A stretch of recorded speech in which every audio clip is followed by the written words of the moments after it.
Assalamualaikum warahmatullahi wabarakatuh. Alhamdulillah.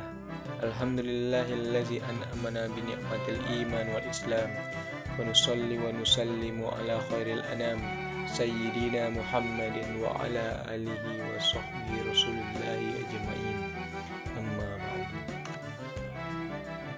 Yang saya hormati Bapak dosen pembimbing Pak Ahmad Rifai, dan yang saya hormati teman-teman yang menonton video saya kali ini. Di video kali ini saya akan membahas tentang kurban, yang dimana kurban tersebut telah teman ketahui dan telah pernah mungkin teman melihatnya, peristiwa dimana orang menyembelih hewan kurban. Jadi di sini saya akan membahas tentang kurban secara teori saja, yang dimana kurban tersebut berasal dari bahasa Arab yang dimana artinya adalah qoriba, yang artinya adalah dekat atau mendekatkan. Yang dimaksud di sini adalah mendekatkan diri kepada Allah Subhanahu wa taala dengan mengerjakan sebagian perintahnya. Tidak hanya qoriba, di dalam kurban juga kita mendengar istilah udhiyah, yang merupakan nama untuk hewan kurban yang disembelih pada hari raya Idul Adha. Dan juga kita mendengar istilah tadlihiyah, yang dimana itu adalah sebagai makna berkurban atau melakukan kurban. Kurban di sini dilakukan pada hari raya Idul Adha, di mana pada hari raya Idul Adha jatuh pada tanggal 10 Zulhijjah. Pada hari raya Idul Adha ini memperingati hari di mana Nabi Ibrahim bersedia untuk mengorbankan putranya untuk Allah Subhanahu wa taala. Melihat pengorbanan Nabi Ibrahim, Allah kemudian mengganti anaknya dengan seekor domba ketika waktu penyembelihan tiba. Hukum melaksanakan dan ketentuan kurban dalam Islam. Hukum melaksanakan hewan kurban dalam Islam, hukumnya adalah sunnah muakkad. Ini berdasarkan riwayat firman Allah Subhanahu wa taala dalam surat Al-Hajj ayat 34 yang berbunyi, A'udzubillahi minasyaitonir rajim. Bismillahirrahmanirrahim. Walikulli ummatin ja'alna mansakan liyazkuru ismallahi ala ma razaqahum min bahimatil an'am wa ilahukum ilahu wahidun falahu aslimu wa basyiril mukhbitin, yang artinya, dan bagi setiap umat telah kami syariatkan penyembelihan kurban agar mereka menyebut nama Allah atas rezeki yang dikarunia Allah kepada mereka berupa hewan ternak. Maka Tuhanmu ialah Tuhan yang Maha Esa.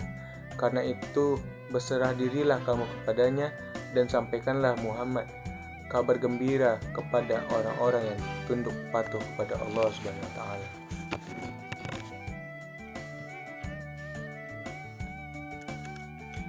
Adapun ketentuan-ketentuan hewan kurban dalam Islam, yang dimana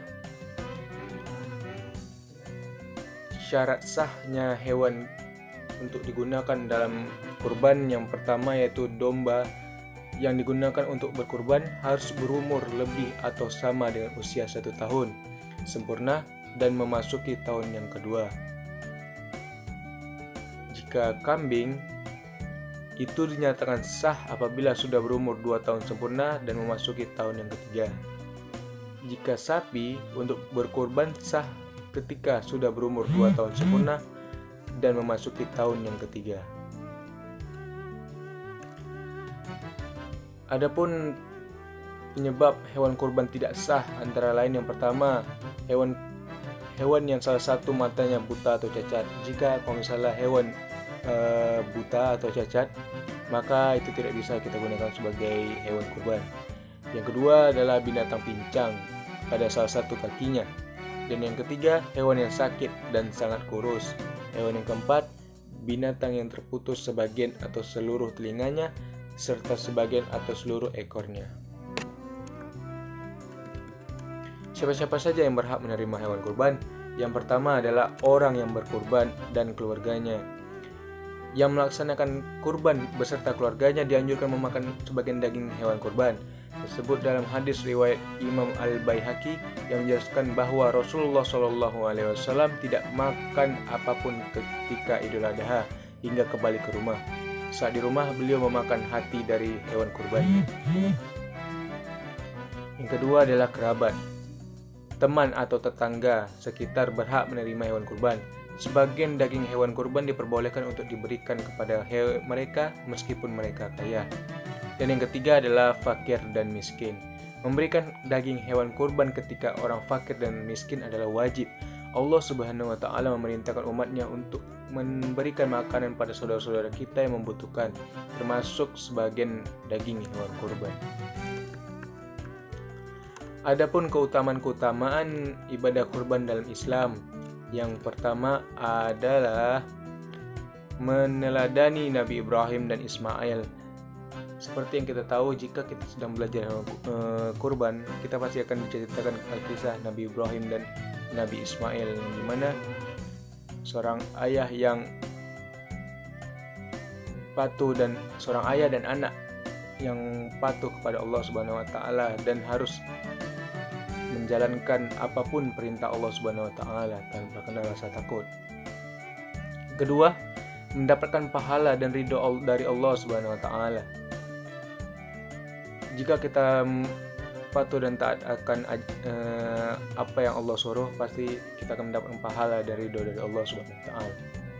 Yang ketiga, sebagai ibadah untuk mendekatkan diri pada Allah Subhanahu wa Ta'ala. Yang keempat, ibadah kurban adalah salah satu ibadah yang disukai oleh Allah Subhanahu wa Ta'ala. Yang kelima, dapat menyebarkan kebaikan dan manfaat untuk orang lain. Dan yang keenam, merupakan amalan paling utama di Idul Adha. Baiklah, sekian penjelasan tentang kurban dari saya. Apabila ada salah kata, mohon dimaafkan. Wabillahi taufiq wal hidayah. Wassalamualaikum warahmatullahi wabarakatuh.